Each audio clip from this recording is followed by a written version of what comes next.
Christian Hoganvik était un missionnaire médical norvégien en Éthiopie. Il est né en 1911 dans une petite ville du sud de la Norvège.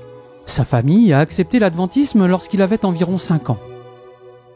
Après avoir terminé sa 12e année, Christian a reçu un soutien financier du siège adventiste d'Oslo pour étudier la médecine et devenir missionnaire. À la fin de ses études de médecine, l'église adventiste l'a envoyé dans le nord de la Norvège.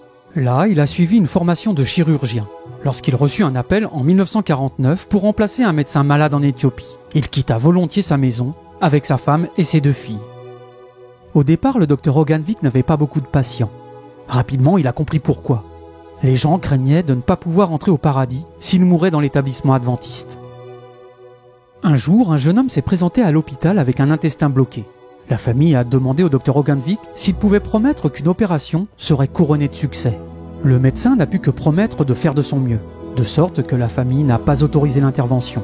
Au bout de 2 jours, le patient était si malade qu'il avait l'impression qu'il allait mourir. Il a demandé au docteur Hoganvik de faire quelque chose, même si cela signifiait une opération. Le docteur Hoganvik a prié pour être guidé et a opéré l'homme.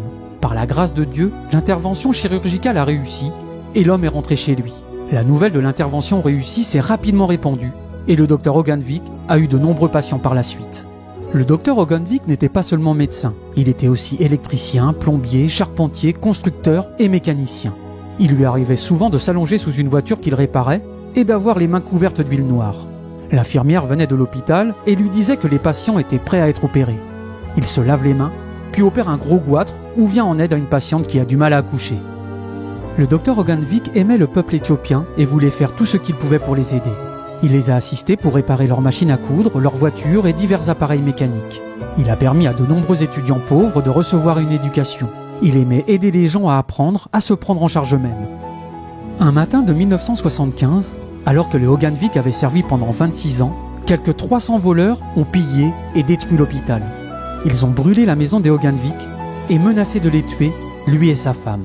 Ils ont trouvé refuge dans la maison d'un ami voisin. Le lendemain, un avion les a emmenés en sécurité dans la capitale, Addis Abeba. On pourrait imaginer que le docteur Christian Hoganvik aimerait rentrer chez lui après cette expérience effrayante. Au lieu de cela, il s'est installé à l'hôpital de Gimbi, dans l'ouest de l'Éthiopie, où il a travaillé jusqu'à sa retraite. Il a continué à servir Dieu jusqu'à sa mort en 1994, à l'âge de 83 ans.